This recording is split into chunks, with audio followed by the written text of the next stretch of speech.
please put your hand up and then we've got your question. So first of all, we're going to go to our sponsors who are going to give us a short presentation each, and then we'll be going to the panel and then questions. So can I call on Her Excellency, the Ambassador from Norway, Mona Juul first, please. Mona.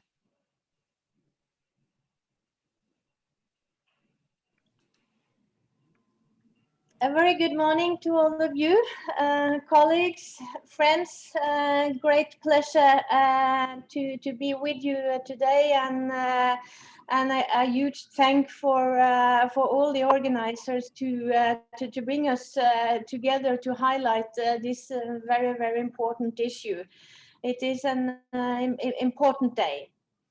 Events like this and the overall contribution of you, the civil society, are a valuable part on our joint efforts on children in armed conflict, including in the working group that Norway chairs in the Security Council on children in armed conflict. Norway is committed to ensuring the meaningful participation of civil society and academia in our work. And I'm glad to join you in my national capacity here today. Every year, thousands of children who have been recruited and used by armed forces or groups are released without any safety net to assist and protect them. Governments are increasingly treating children affected by armed conflict as criminals and a security threat. And in conflicts involving designated terrorists or violent extremist groups, governments have become more likely to detain children than to provide them with rehabilitation and reintegration. Children formerly associated with armed forces or group require survivor centered and gender sensitive reintegration support that is addressed to their individual needs.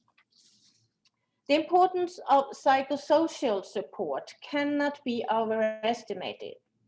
Reintegration programs should be long-term and sustainably funded.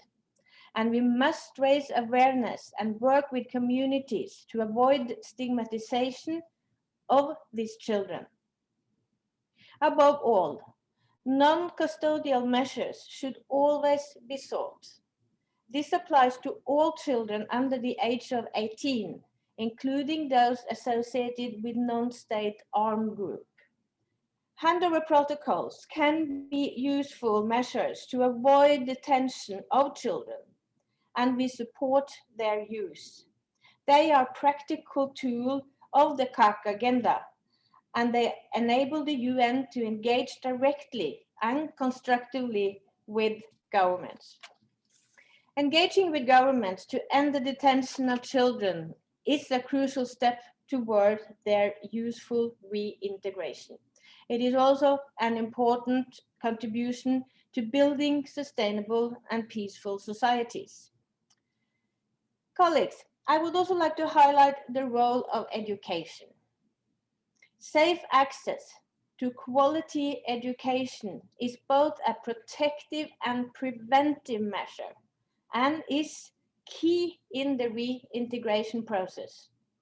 It anchors children in the local community, provides skills and prospects for the future. The endorsement and implementation of the Safe School Declaration is an important avenue to achieve this. Norway really welcomes discussions like this one here today, to bring together the humanitarian and development and peace nexus, and to provide youth participation towards a more sustainable and successful reintegration. May Red Hand Day remind us all that children should be children, not soldiers. Thank you. Thank you very much, Ambassador Juul. So I'd now like to call on Ambassador Abdou Barry of Niger.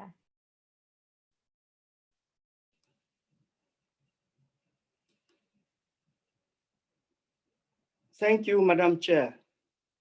I join colleagues today to discuss how to more effectively facilitate the reintegration of children formerly associated with armed groups or armed forces. Although there has been some notable progress since 2002 with the entry in force of the optional protocol of the Convention on the Rights of the Child, there is still much to achieve. Thousands of children worldwide continue to suffer the unspeakable injustice and violations of being associated with armed groups as soldiers. My delegation reiterates that the use of children in armed conflict, whether as soldiers, cooks, portiers, spies, sexual slaves, or any other activity is illegal under international law and simply wrong. A combat area, no matter its form, is no place for a child. And when children find themselves in such a situation, they should be treated primarily as the victims that they are. The question of reintegration requires an integrated and multi-pronged approach.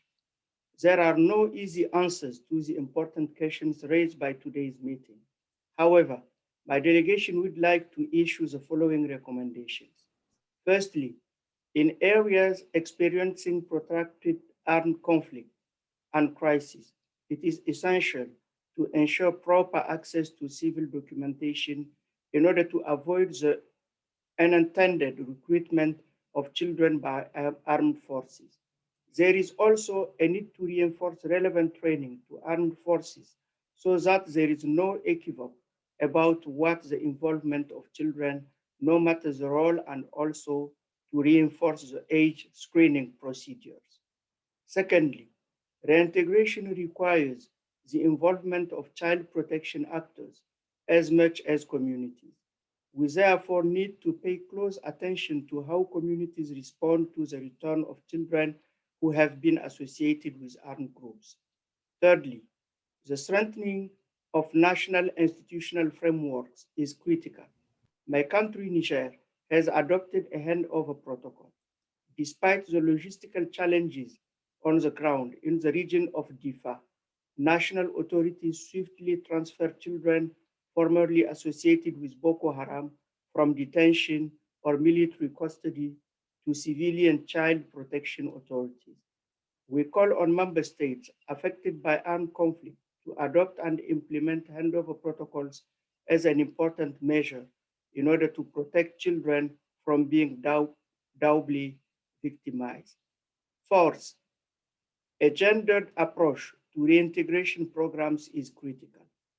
There are gendered motivations behind the forced recruitment and involvement of children in armed groups.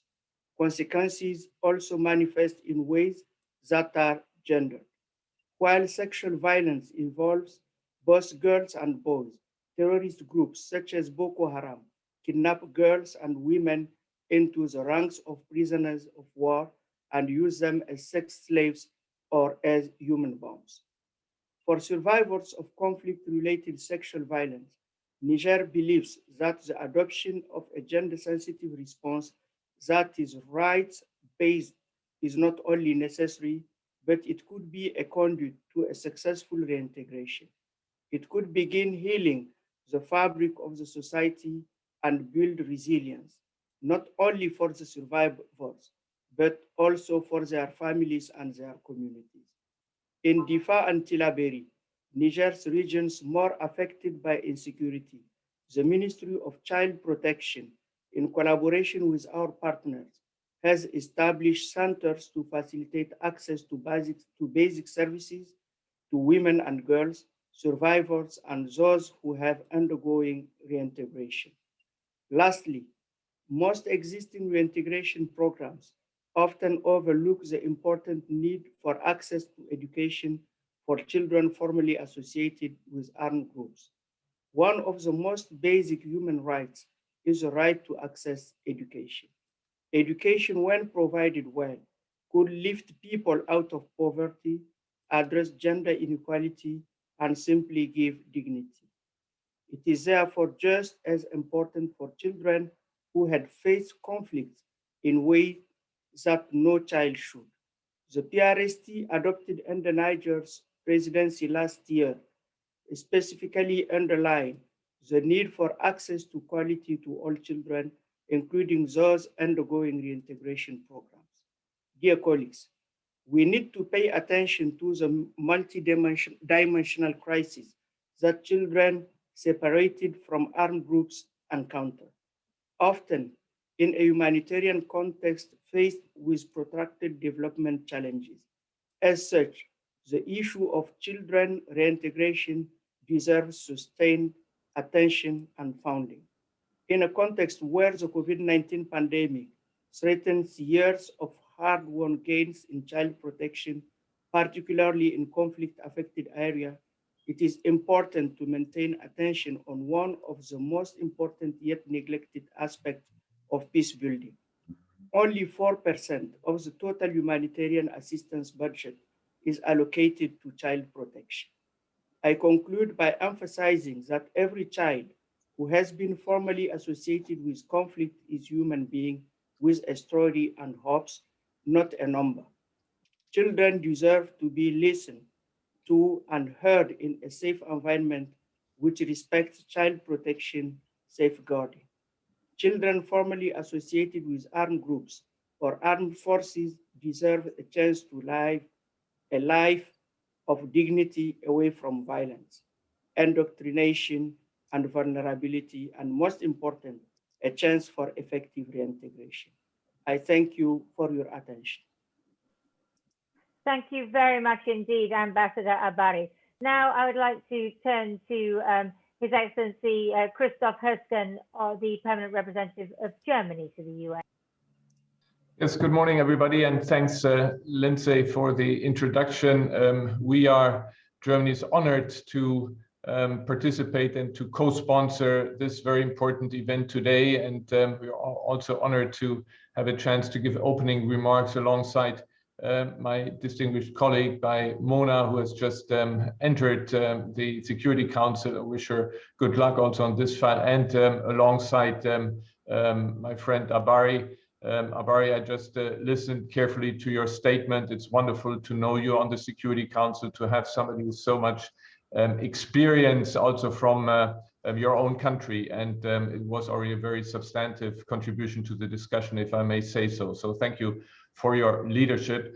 And of course, it's always a pleasure to speak alongside Ahmad, who has been also somebody who has always on these issues been at the forefront. And of course, it's, and I'll talk about them, it's an honor to speak alongside the four outstanding panelists. The anniversary of Red Hand Day this week serves as an opportunity to raise awareness for all the children continuously being used and recruited for armed conflict. Since the entry into force of the optional protocol to the Convention on the Rights of the Child in 2002, there is no question about children being banned from participating in hostilities. Children are the victims, not the perpetrators, and they need to be treated as such. Yes, I know I'm speaking to the choir here. This week is about awareness raising of ongoing recruitment, about amplifying the voices of affected children, and bringing those experts to the table who can give us concrete and operational tools to address recruitment and reintegration of child soldiers. So I'd like to especially honor and thank our four experts and activists for being here today. Instead of listening to me much longer, we are all here today to listen to you, to listen to Michel from the DRC as a former child soldier. Your first-hand experience and courage are precious inputs to us in determining about what is needed from the international community, especially from us member states, to ensure comprehensive reintegration programming. Janine from Watchlist, it's a pleasure to see you again. Your research on the impact of detention and the influence of handover protocols on children's rights and reintegration is extremely important, also because it was funded by Germany. But as children should never be deprived of liberty solely because of their alleged and actual association with armed groups. Handover protocols have notably integrated this aspect and call therefore for the swift transfer of children from security forces to civilian child protection agency for reintegration. And we just listened to the ambassador of Niger, where Abarry actually quoted practical examples how this is applied on the ground. Marie, a war child from DRC, and Vanessa from World Vision also look forward to hearing from you today, notably on the importance of adequate and fully funded child protection capacities, including gender-sensitive reintegration programming. And again, we heard from Abarry about the amount of money that is being spent on child protection, and also he highlighted, I fully want to support what he said with regard to the gender issue on that challenge. So we are eager to hear your recommendations on how to ensure long-term and sustainable funding and secure member state support. As you know, Germany just left the Security Council after advocating for the inclusion of these fundamental topics in the Security Council Working Group on Children in Armed Conflicts. I would like also on this occasion, they are not participating here, but I would like to highlight the contribution by our friends from Belgium, who were also leader on the issue during the last couple of years. We have been active, as I said, advocating the inclusion of these topics, children as victims, strong child protection mandates in peacekeeping missions, reintegration of support and services, handover protocols, but also on negotiations, on mandate renewals and open debates. And I'm confident that our colleagues here today, and we heard their testimony here, will carry on this important task. Promoting children's rights is a key pillar of Germany's human rights policy. I can assure you that Germany will remain committed to advancing the CAC agenda and supporting reintegration efforts of former child soldiers.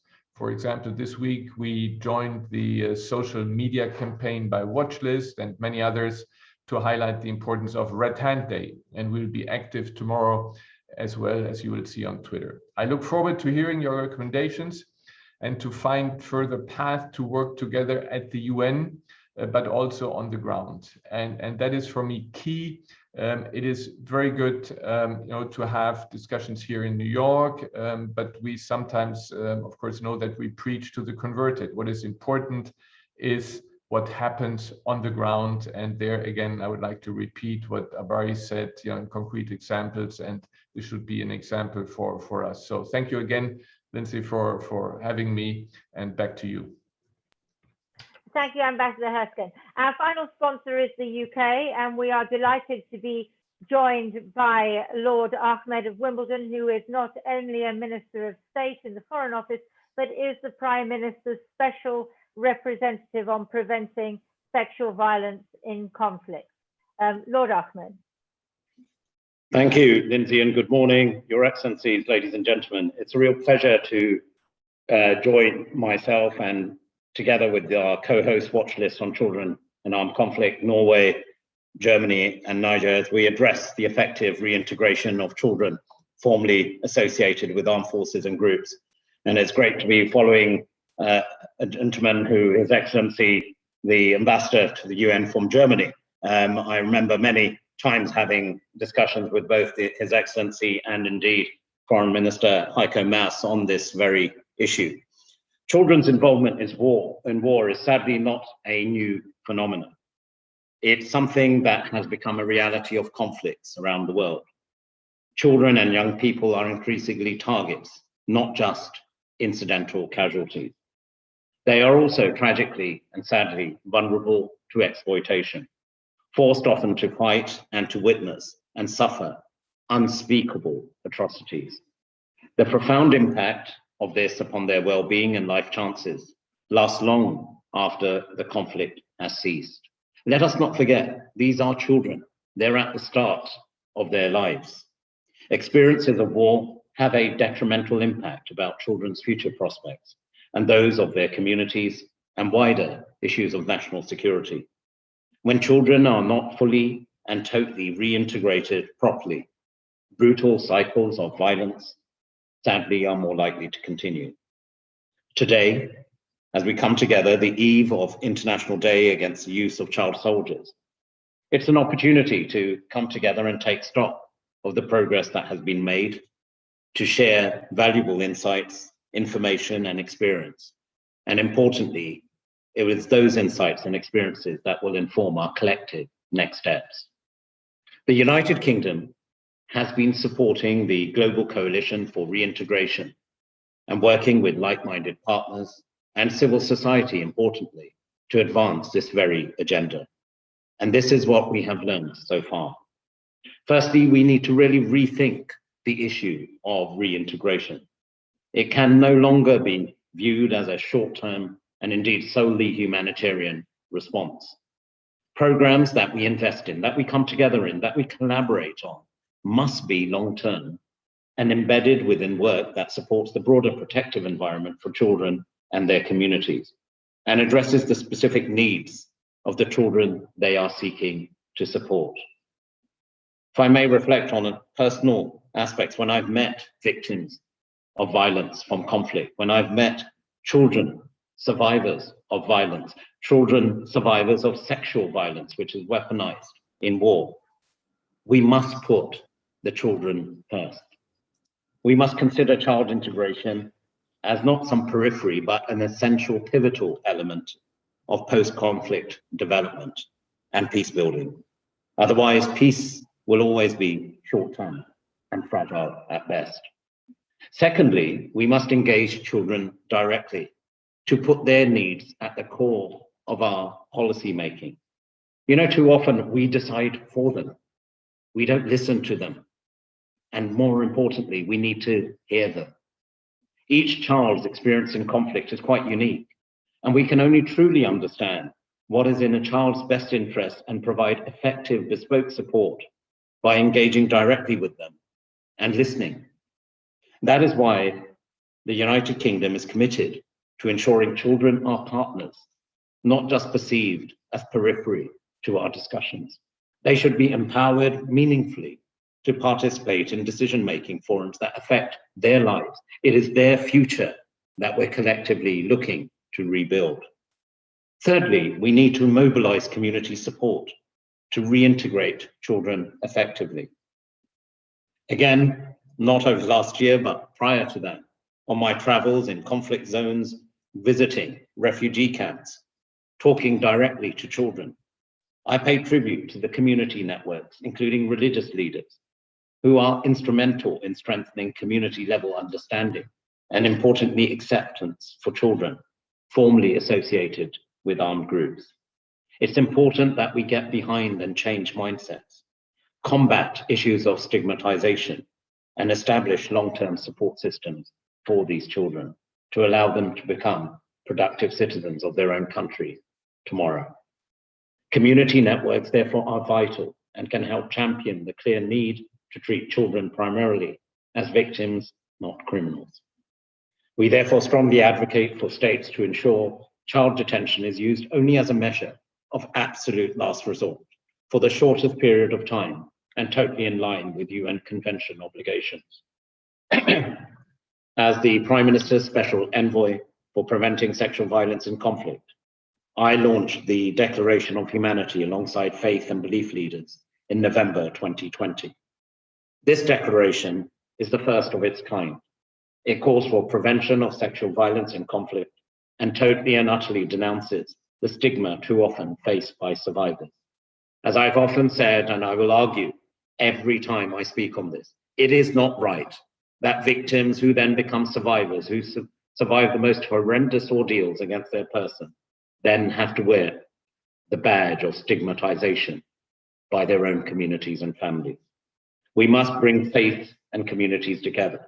And this declaration unites multiple faiths and beliefs in a common front to challenge the damaging societal norms and calls for support for survivors of sexual violence internationally.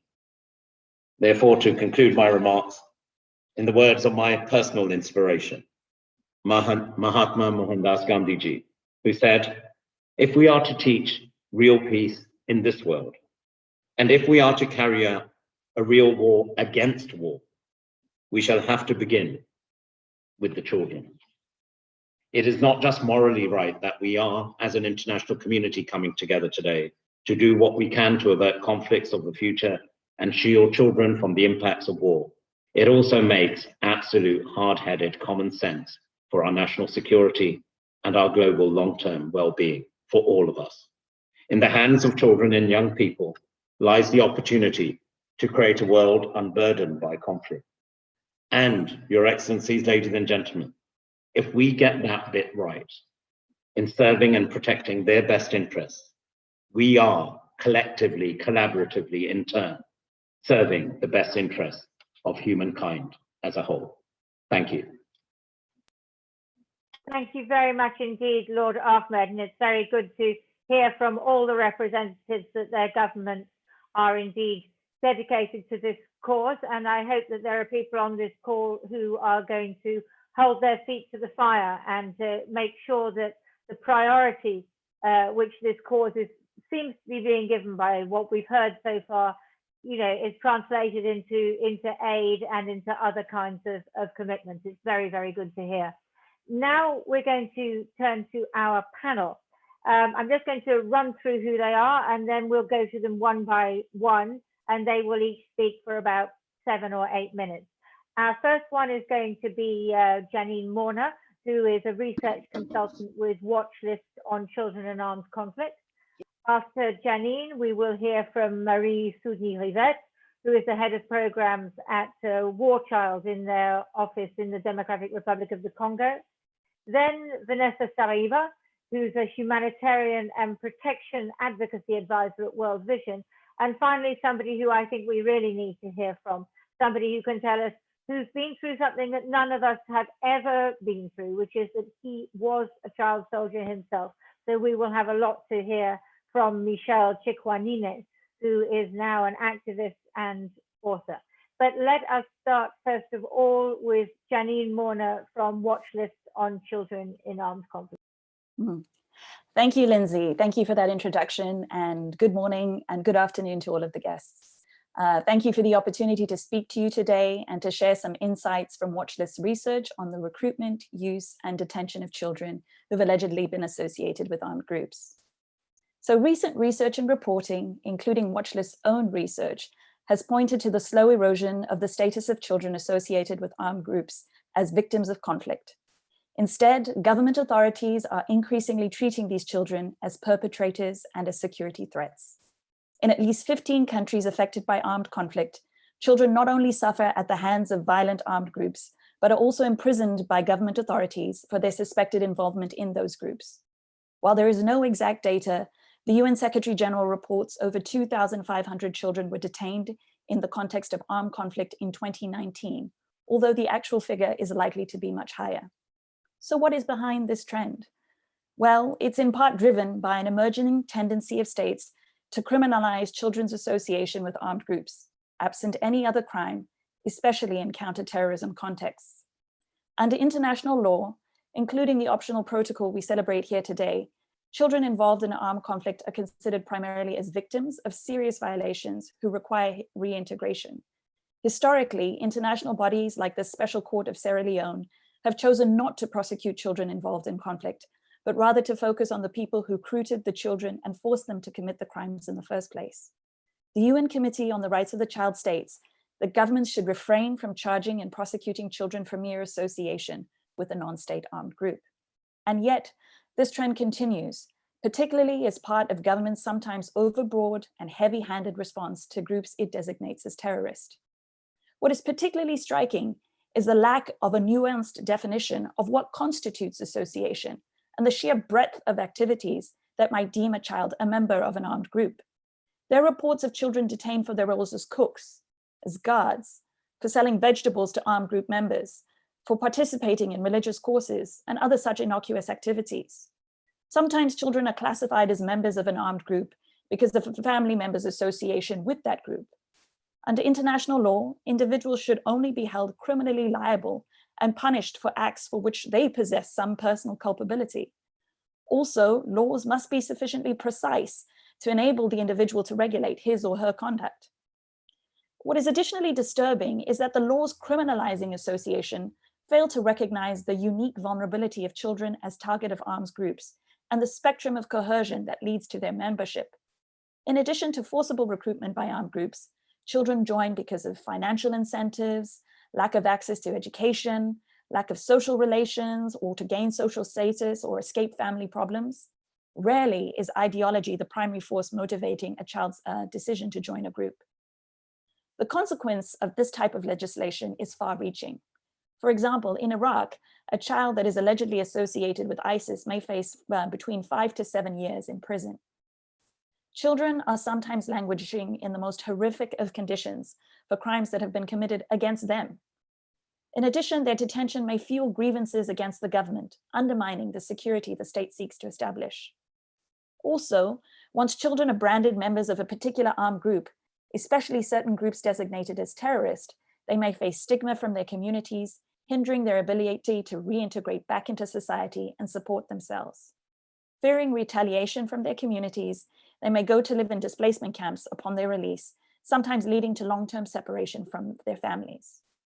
Now, this is not to say that children should be exonerated for crimes committed during their association. If a child is implicated in an internationally recognized crime, the law allows for detention as a measure of last resort for the shortest period of time and for prosecution in line with international juvenile justice standards. However, this does not and should not include association with an armed group. So the proliferation of laws criminalizing association poses a daunting task for advocates of children's rights. Amending these laws requires time, coordination, and political will. What to do in the meanwhile? Well, handover protocols are practical, interim, and additional tools to help mitigate or reduce the number of children detained for their association to an unarmed group.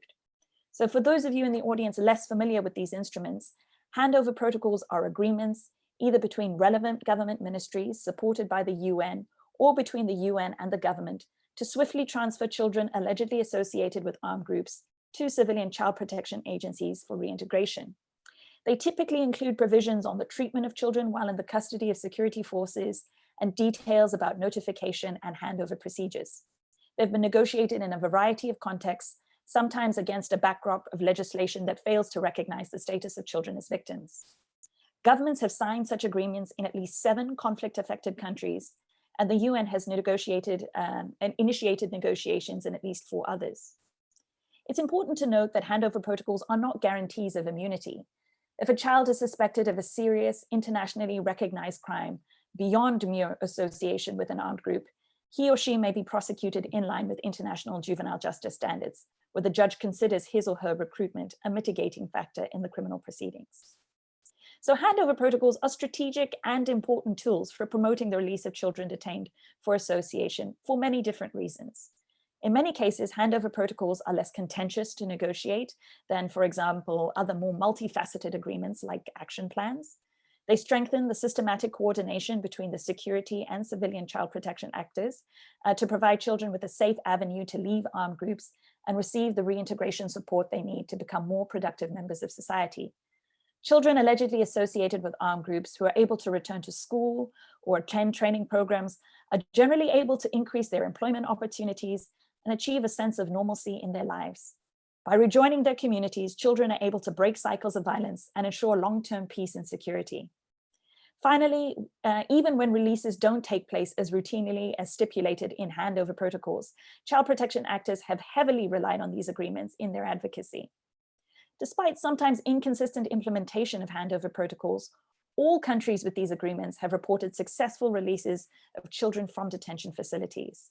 In Mali, for example, between July 2017 and March 2020, 83% of children were released from detention and transferred to civilian child protection agencies per the terms of the protocol. The government held the remaining children because of disputes about their ages. So how can advocates encourage the negotiation and adoption of these agreements? Well, Watchlist's most recent report on handover protocols highlights factors that contributed to the successful signing of these agreements. First, it requires strategic approaches to the negotiations. This includes careful timing of the discussions, identifying strong military and government allies for negotiations, and building trust between the government and the UN. In particular, timing discussions around specific events like the large detention of a number of children, the listing or the threat of listing of an armed group or force in the annexes of the Secretary General's annual report on children in armed conflict, the successful signing of action plans, or peace talks have all been important moments for facilitating these negotiations. The next important influencing factor is the availability of quality rehabilitation programs. Governments want to ensure that any child release is not a security threat to the local population or at risk of re-recruitment by armed groups or retaliation from the community. Reintegration programs are a critical part of any negotiations. Often they begin with interim transit facilities, building on to more robust programs that focus on community reintegration. Third, balancing security and operational concerns within these, with children's primary status as victims is key to these agreements. Governments have an obligation to maintain national security, but cannot do so in violation of children's rights. Each protocol attempts to strike a careful balance on issues such as gathering of intelligence, the timing of the handover, and the involvement of the judiciary in placing the children in reintegration transit centers. International actors can play an important role in publicly supporting country advocacy, in-country advocacy for the signing of handover protocols, and providing long-term assistance programs to support children formerly associated with armed groups and children affected by conflict for reintegration into society. Where relevant, some donor governments could also condition their security assistance on the adoption and effective implementation of such agreements. Finally, governments that have signed handover protocols can help to support the adoption of these agreements in neighboring countries. Thank you so much. Thank you very much, Janine. Thank you. And can I encourage our speakers to stick to time, because I think that there will be questions. And if anybody wants to put their hand up, then please do so, and I'll come to you at the end. We're going to go to Marie Soudnie Rivette at War Child DRC, who I can see is already sharing a screen. So I think she's going to give us a presentation now. Marie, let me pass to you. Yeah, thank you very much. And it's a pleasure for me to be with you today. I don't know if you can hear me well. I think we can hear you, and we can see your screen. So please go ahead. Okay, thank you very much. And as I said, I'm in Goma right now and working for War Child. And my presentation will be around financing child rights focused DRR program and child protection. And what we know so far about funding for reintegration is the fact that since 2016, sorry, we have an increase in terms of intrastate conflicts. And in 2019, unfortunately, we have approximately 426 million children, affected by conflicts. And most of the 50% of the displaced person and refugees are due to conflict, okay? And we know also that DRR program has been recognized as essential to break the cycle of violence. Unfortunately, the child protection dimension into those DRR program is really missing. And we know also that we had more than 30 years of investment in terms of DRR programming, but we are all advocating that the fact that 6 months to 1 year programs are not appropriate, to comprehensive reintegration. And in a study conducted by War Child, we saw that the funding during from 2012 and 2016 have dropped by 33%. Those are facts. And but why today I want, with my perspective from the field, to emphasize on some more reason why we need appropriate financing mechanism and more funding to our reintegration programs. The first thing is we have seen a lot of progress in terms of conceptualization. We have seen a lot of law, a lot of financing mechanism. The first one is the fact that now the DRR program are thinking in terms of into the network of humanitarian development and peace nexus. This is a very huge and important step, you know, to ensure that we can develop innovative and comprehensive approach and child-wide-based program in terms of reintegration. And with Watchard, we have the CBRS, which is an approach that helps us to address, to impact both children and their communities into the reintegration project. We are able also to start thinking beyond the rapid results, you know, program with reintegration and the one-size-fits-all project that we used to have. And everybody understands the need that we need to have effective participation in community-based programming in terms of reintegration. We have a lot of standards, and we have also from the World Bank and all the actors thinking about some more financial tools. But the fact is now the money is still missing. And another reason for us is the fact that we want a more effective participation and autodetermination for those children. We need to build, those CAFAC programs needs to be built on children's voice. And to do so, we as humanitarian actors, development actors, and peace builders, we need to rethink the power dynamic between the way we are thinking our program. The top-down process needs to be ended. And this process needs to be a one where those children feel empowered and where they can accept themselves. We need to start a learning process where those children can accept themselves as human beings. We need to respect their dignity, and we need to help them understand that they have other source of power for positive change. And also, we need to have programming, DRR and reintegration programming that need to build on evidence from child perspective, what is success for them and what is failure for them. Unfortunately, those ideal conditions need consistency in the funds. We need more time with our programs.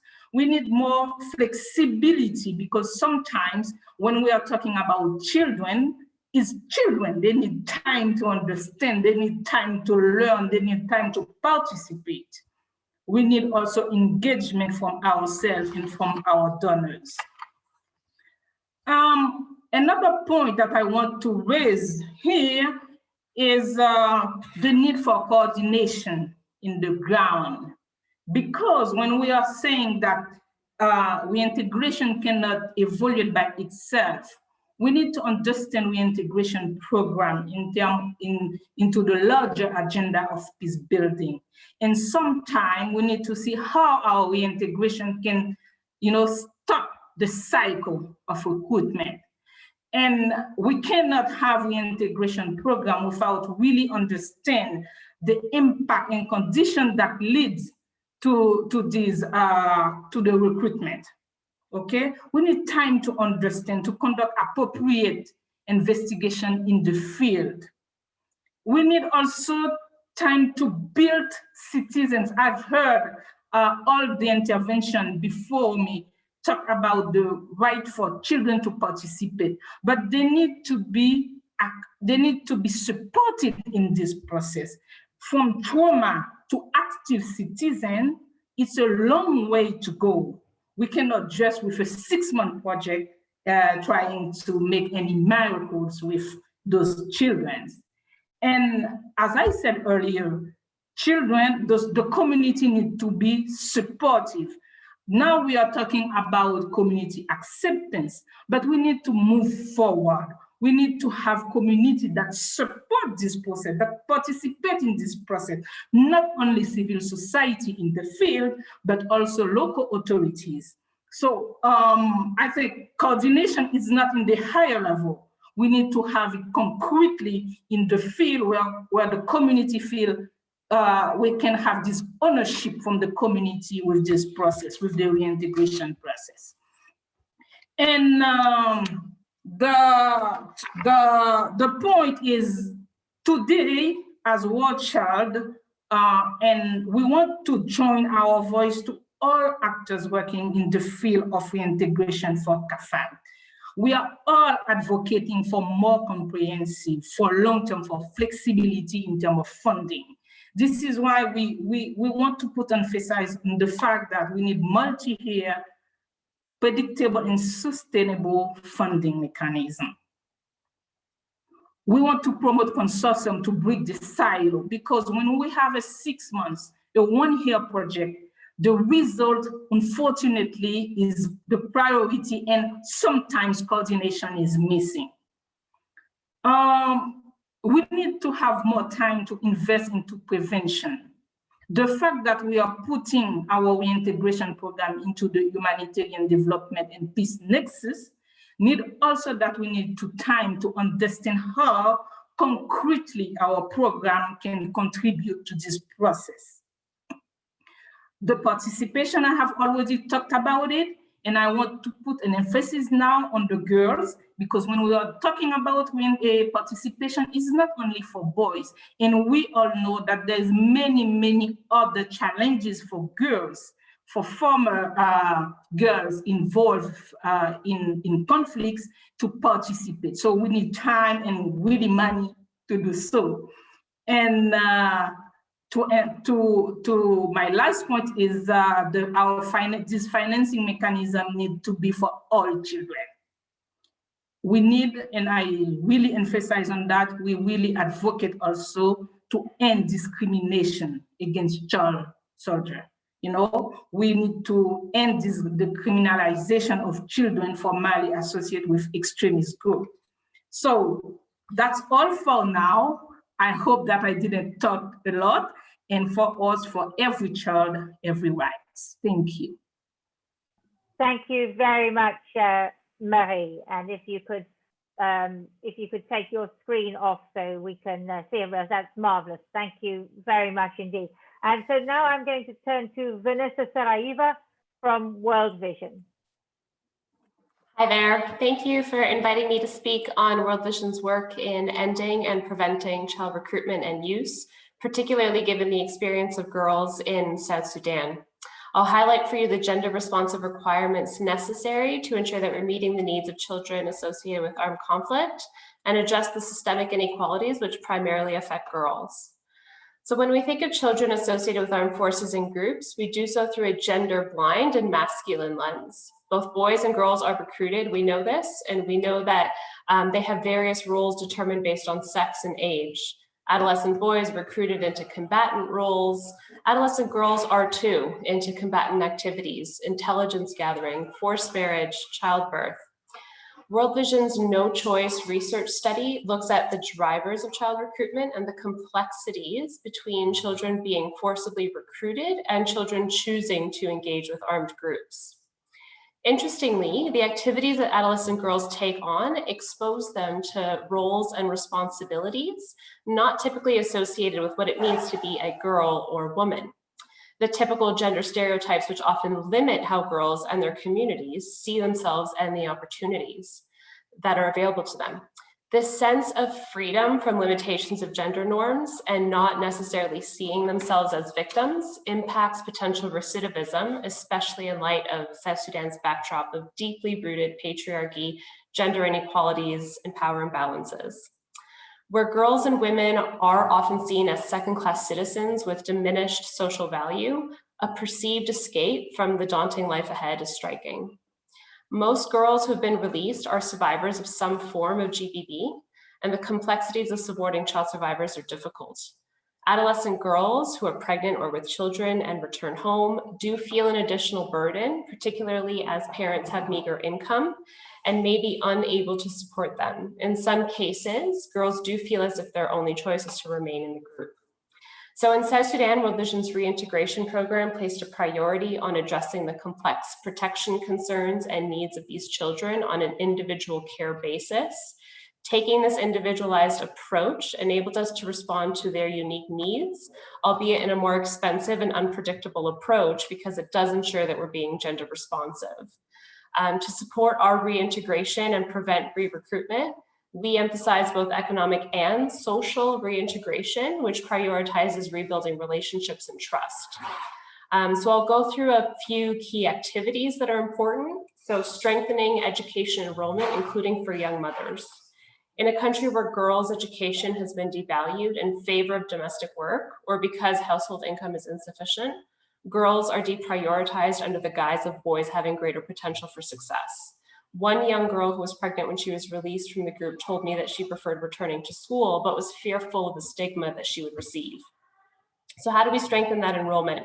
Consult with adolescent girls and support the approach they feel will be able to meet their needs. Many of these girls have gone extended periods of time without being in school, and they're now returning as young brides and mothers. They will tell you when exactly they prefer to go to school so that they're able to manage their competing priorities. Work with families and teachers to support enrollment and prioritize equal access to education and children's rights. These discussions need to start at home on the right of child participation and for girls to be heard. Socialize and observe national and international laws. So South Sudan law does guarantee equal access to education, but teachers will sometimes claim a school policy that prevents girls who are pregnant from enrolling, claiming that she'd be a negative influence on others. So this speaks to the need to strengthen rule and law and train teachers on legal frameworks, but then also to address the harmful norms and attitudes which act as barriers for girls. So strengthen peer and social reintegration is another key point. A group of 30 girls came together regularly to discuss issues of child protection and GBV affecting them. They discussed the difficulty of having their voices heard at home and how they were bullied by boys for going to school. And they'd say to them, you know, we'll destroy your future and we'll meet you later tonight to assault you. So this negative conditioning for both boys and girls begins at a young age. What do? Establish those peer-to-peer support networks among those girls so that they can have facilitated and self-directed discussions, but then also work with boys to change the narrative around the value that they have for girls and their treatment of them. Address harmful behaviors, change social norms, and strengthen accountability. So girls expressed to me how common the issue of early marriage is, particularly forced marriage, as a solution to surviving rape and sexual violence. Accountability is key. So household visits with social workers are important to have guided discussions on children's rights, the harmful effects of child marriage, and the risk that these girls face as potential victims and survivors of GBV as they grow older. It's imperative to strengthen the rule of law programs and hold perpetrators accountable. Also, strengthen economic opportunities for households. So girls spoke about having to work in markets and fields, and in some cases being married off to finish paying off dowries. The dynamics of household income and cultural practices require a holistic solution to support families generally, so that they don't feel as if their only option for survival is to commit these harmful practices. Work with local youth groups, women's organizations, and faith leaders on community advocacy to help reduce stigma. So we know that these groups are leaders, but also traditional gatekeepers of local norms and practices, and we can use them to positively influence and support girls while promoting gender equality. Increase the availability of services and service providers. So in South Sudan, there's only 20% of at-risk women and girls have access to GBV services, and only 6.5% of at-risk children can access child protection services. Integrating both of these is a best practice and a necessity, given the lack of service providers in both child protection and GBV areas in these remote areas. So let me conclude just by summarizing how we focus policies and programs on meeting the needs of girls formerly associated with these groups. First is to require comprehensive gender analysis for each intervention. We need to adjust our mindset, recognizing that we're not simply working with children, but as survivors of hardships well beyond their years. We must effectively understand the needs and coping mechanisms of girls who have survived various traumas. Ensure do no harm and avoid causing further stigma. So while the needs of girls are unique and should be appropriately addressed, let's be cautious about responding exclusively to the needs of girls without also strengthening protective services for children more broadly, which has been said, thankfully. Strengthen family and caregiver capacities. So parents are part of a holistic approach, and they're influential in reinforcing or changing social norms that have a profoundly negative impact on girls and women. Girls who are exposed to different roles and responsibilities may feel attracted to remaining or joining in those groups because it's so different than what society tells them to do. But that actually signifies a failure in our collective work to address and respond to the root causes of recruitment and recidivism. So let's work with caregivers to prevent recruitment and change their perceptions of childhood and girls' education and equal rights. Strengthen community-based protection mechanisms. So preventing violence against children and strengthening communities requires us to look beyond a conceptual definition of what it means to be a girl child. We frame these survivors of violence and conflict as only children, rather than also acknowledging their forced adulthoods and denying them the agency that comes with their lived experience. And a final point is to reinforce adherence to rule of law. We come together to speak of these international laws and principles, but the reality is that customary practice in law, which reinforces the role of girls and women as inferior, is held in greater regard in many of these communities. So while national policies do exist, these are disregarded in favor of traditional court systems and a culture of impunity for perpetrators. The availability and funding for rule of law and access to justice programming is imperative, as is ongoing pressure to hold governments accountable. Thank you. Thank you very much indeed, Vanessa. And now I'm going to turn to Michel Chikwanine, who actually really knows what he's talking about because he has experienced this himself and in the DRC. Michel. Bonjour. Thank you so much, Lindsey, for that wonderful introduction. Jambo, habari zenu, mbote. Bonjour, mesdames et messieurs. I'm humbled by this opportunity to share this platform with such distinguished panelists to talk about the impact of decisions made by policymakers and donors on the protection of children from conflict. Sadly, when I was 5 years old, I was abducted by a rebel group to become a child soldier in the Democratic Republic of Congo. It was at the end of the day, and I was playing soccer with my friends when I saw a group of armed men coming towards the soccer field. They took us to their camp in the jungle, and I remember being so terrified, having no idea where I was going as a child. When we arrived in their camp, the rebels initiated us by cutting our wrists and rubbing what I've come to know now as a mixture of cocaine and gunpowder. I was drugged, manipulated, and forced to kill my best friend as a way of being initiated into an army. After 2 weeks of this training, they took us to a village that we were supposed to take over, and it was on that day that I mustered up enough courage to escape. I ran for 3 days and 3 nights in the jungle until I somehow miraculously arrived in a town near the city of Butembo, where I met a man that reunited me with my family in Beni. I'm speaking to you today because of Congolese healthcare workers who took care of my physical wounds, but because of my family, and most especially my father, who dealt and helped me deal with my unseen wounds. As sad as my story is, it's not unique. There's still thousands of children forced to fight in the many conflicts going on around the world. And while most of the images we see on this topic center around the boy child, many girls are also recruited just as combatants, not just as combatants, but as wives and cooks. While we don't know the exact number of child soldiers in the world, the UN estimates that 40% of child soldiers are girls. The most effective way to protect children is by preventing, resolving conflict, and sustaining peace. This must be our priority. We must be willing to fund reintegration programs, and they need to be made with a view as a long-term comprehensive investment. Peace must always be our priority. However, it does disturb me that as a world, we collectively spent $1.8 trillion on our militaries. What does it say when the United Nations requests record amounts to deal with global unprecedented needs, yet the biggest donors reduce their spending? It begs me to ask, are we really interested in peace and preventing the abuses on children, or are we okay with meeting here in a few years asking the same questions once the next tragedy hits?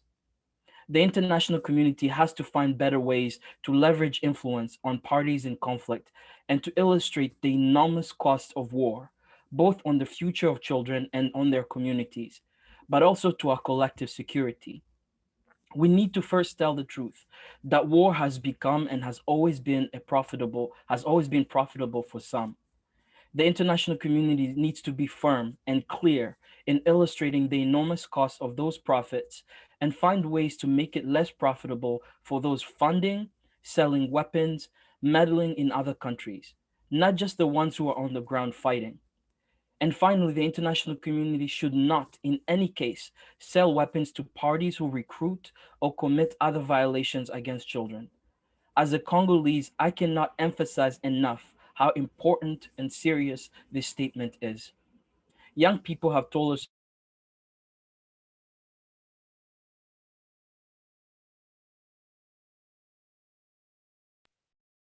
I've lost Michel. Michel seems to have, Michel, we think, you're back, lovely. Ask them what they need to heal, what they need to be protected and to sustain peace in their communities. Lastly,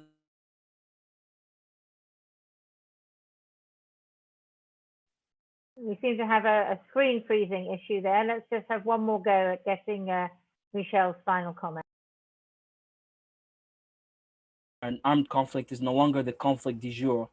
We have to stay committed to making this world a better place for children, or else you risk coming back here again in 10 years and you'll be speaking to another Michel and asking him the same exact questions.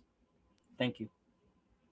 Thank you, Michel. And I am sorry to predict that that may well happen if more is not done on this issue. Now, I am going to go to Dr. Siobhan O'Neill, who's a project director for the UN United Nations University Center for Policy Research, to tell us very briefly about a project in Colombia and Nigeria. Now, while she is speaking very briefly on that, anybody who, the floor is now open for questions, and so people should please put their hands up in the way that we have, and I will come to anybody who has an interesting question and not to anyone who has a boring question. Siobhan, are you? Thank you so much. And thanks to our co-host today for continuing to maintain the momentum around such an important issue.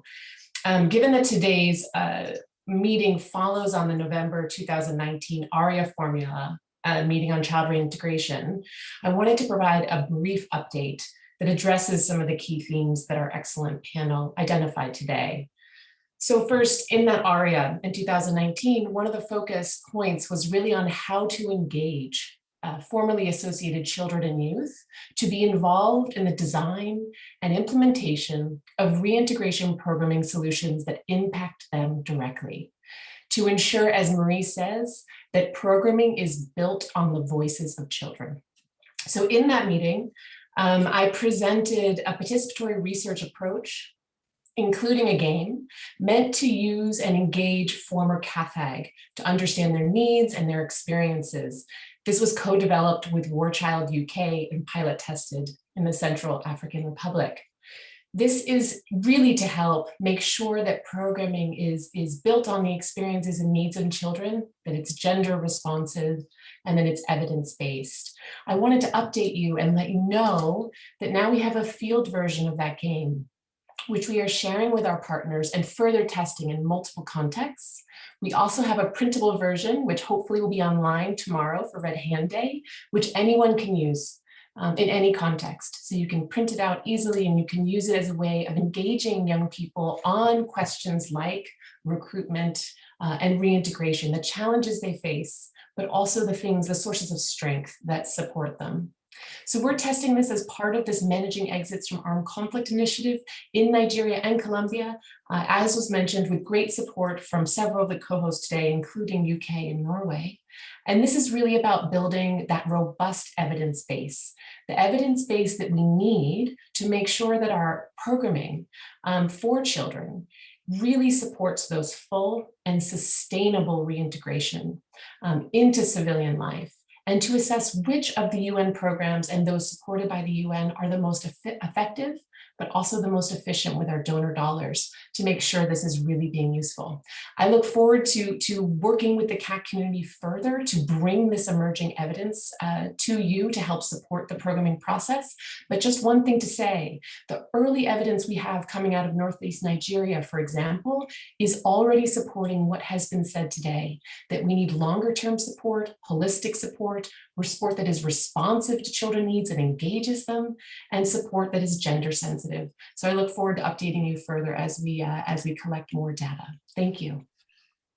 Thank you very much indeed, Siobhan. Now we have a few questions, and is Natalia Caruso there? She is from the organization Madre, and she sent a question in earlier.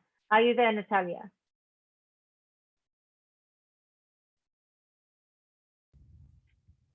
Yes, can you hear me?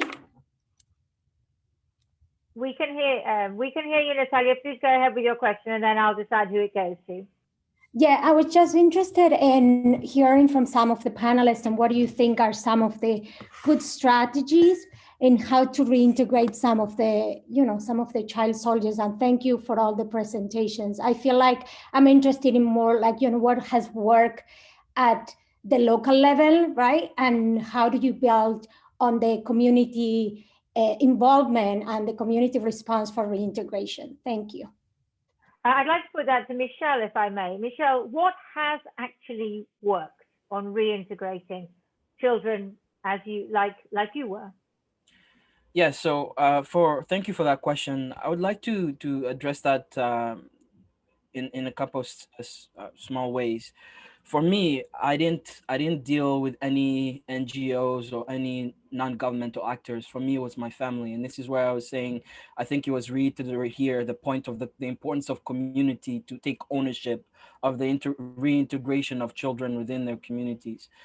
My father and my parents were integral in my healing process. Like I said, whether it was the unseen wounds or whether it was the seen wounds that were, whether it was just like the blood, like when I fell down, or it was the cuts that I had on my hands, it was the fact that my dad would take me anywhere, to whether it was the mayor's office, and we were always talking to people within the community about what had happened to me.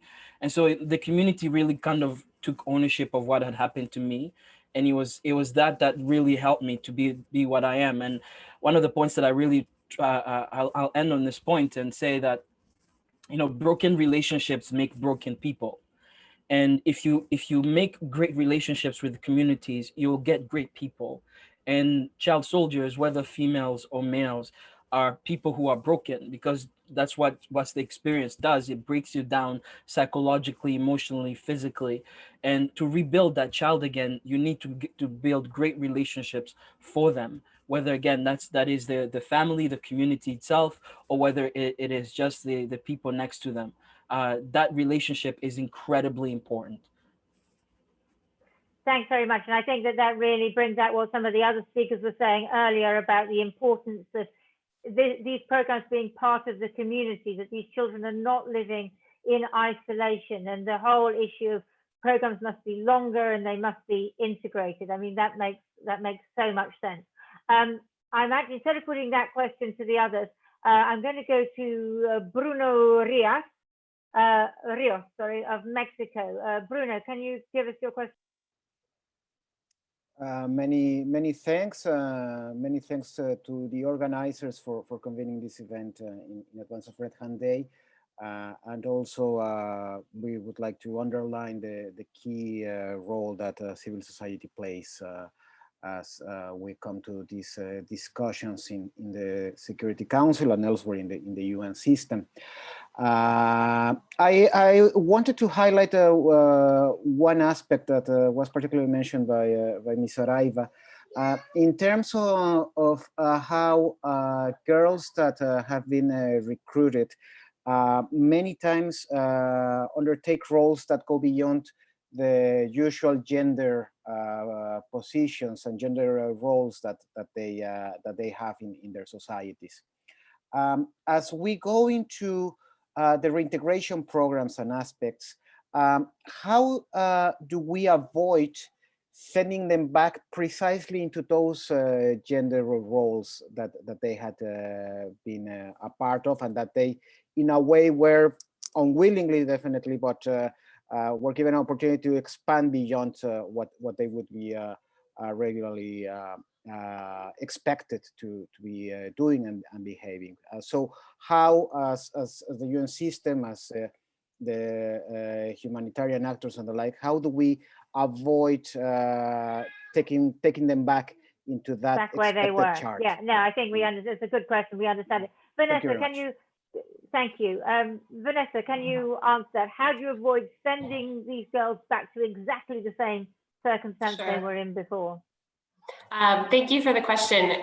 If you know me, and a few of you do, you know that I love speaking about the ecology of the child, which is primarily what Michel was also just speaking about. He spoke about that first layer, having the support of your parents, your families, and your household, because change needs to happen in that immediate space first.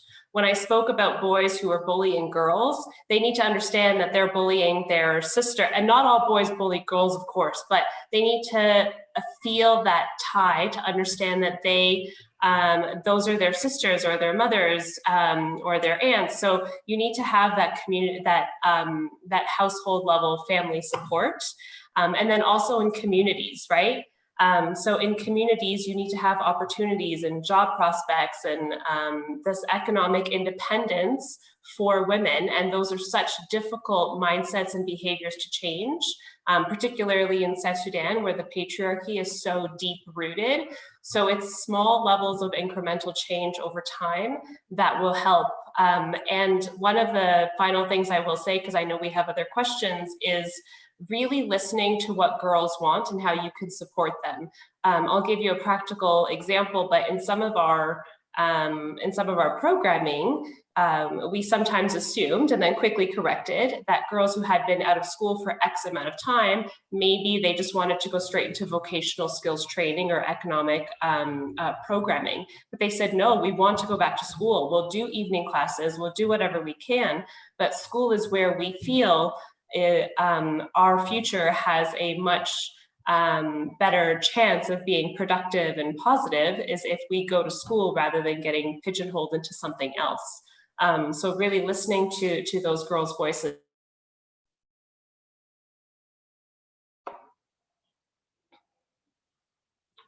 Lindsey, you're muted.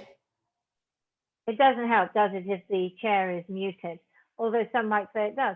Let me go now to Felix Amabe from Finchurch Aid. Are you there, Felix?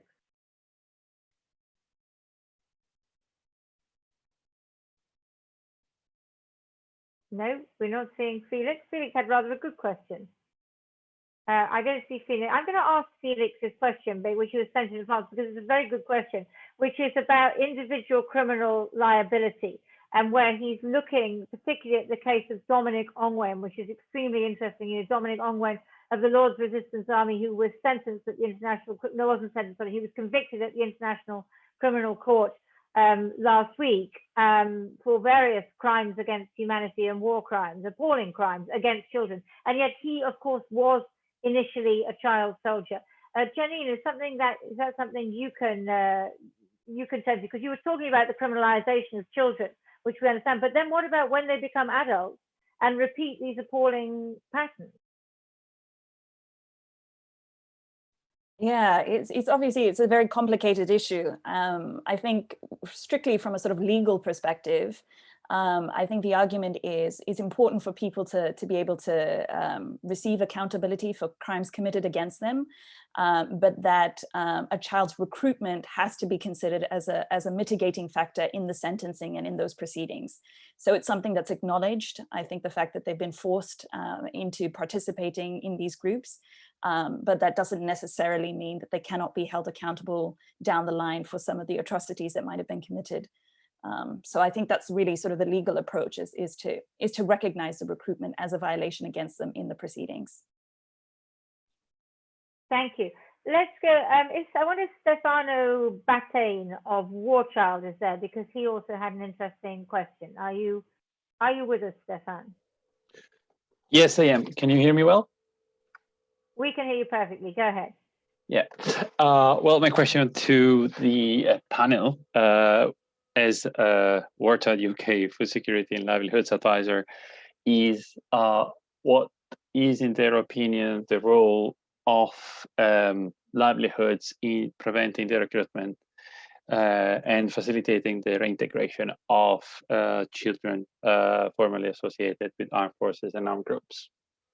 Fairly simple. Yeah, so we're talking about food security and livelihoods. We're talking about poverty, really, aren't we?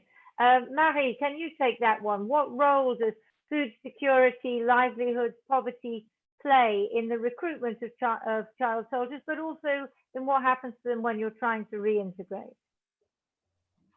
Yeah, thank you very much. Thank you, Stefano, for the question. I think when we are talking about understanding the key factors that created perpetuate the recruitment, I think the socio-economic factors are really important. Okay, and I know that my colleague Janine has mentioned other factors, but the fact that those communities are really, those people are really in needs, and putting all those economic factors into the broader context of having access to services, okay, being able to respond to their basic needs, it's really important. And also the fact that it's not only individual, but again, all those dimensions into reintegration project will need to support local development, local economic. So when we are doing kind of support, individual support, we need also to connect it with all the economic dynamic in the area. So not only the children, the CAFI can benefit from it, but also it will be necessary also to play a big role into preventing recruitment of other child. Okay, and I think we need to see it in a broader impact than in one child, but into the whole community. That's great. Thank you very much. Now, I've got a couple more questions here, but now is your last opportunity to raise your hands on the raising hands button on Zoom. So, raise your hands now or forever hold your peace. And I'm going to go to Innocent Oponya, who is from World Vision Germany, who has one of the most difficult questions I think we've had today. Innocent, are you there?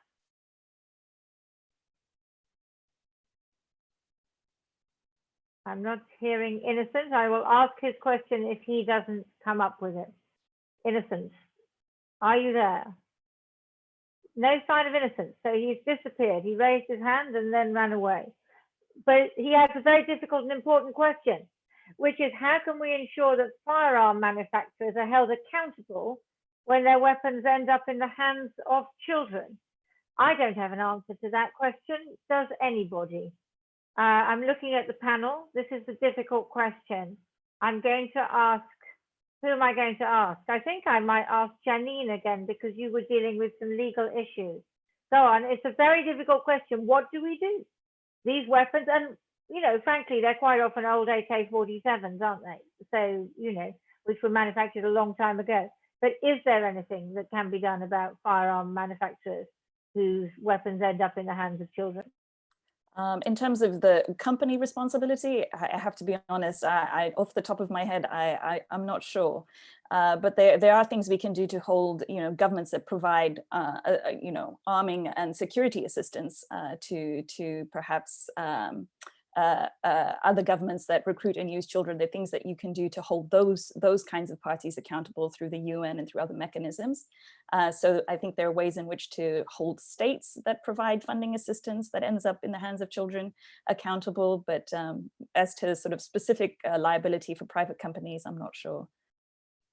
No, I think you're right. But I think that what we can say is that the role of voters in countries which supply weapons, whether that's the US or Britain or France or whatever, is very important. And it's a very interesting thing that's going on at the moment with weapons to Saudi Arabia because of the war in Yemen. And that has been a very interesting debate, and the Americans have now started to move on that. And so that is a very interesting question. Now I'm going to go, and this may have to be our last question, but I'm going to go to Rob Williams, who is the CEO of War Child, who's going to ask a question which I think we might want him to answer himself. But Rob, are you there, and have you got your question? Yeah, I'm here. Thank you. Thanks to all the panelists, and especially Michel. That was an amazing intervention. Look, the world is really challenged at the moment with a global pandemic, and countries who are generous aid donors are beginning to reduce their budgets. At the same time as we know that we're beginning to really understand how to really do good programming for reintegration and prevention. I'm worried that just as we get really excited about what we can do programmatically, the money that goes into this kind of work is going to fall through the floor, leaving children with very little support. So what can we see out there as being a good way to keep this on the agenda and to actually raise the funds we need to do it well?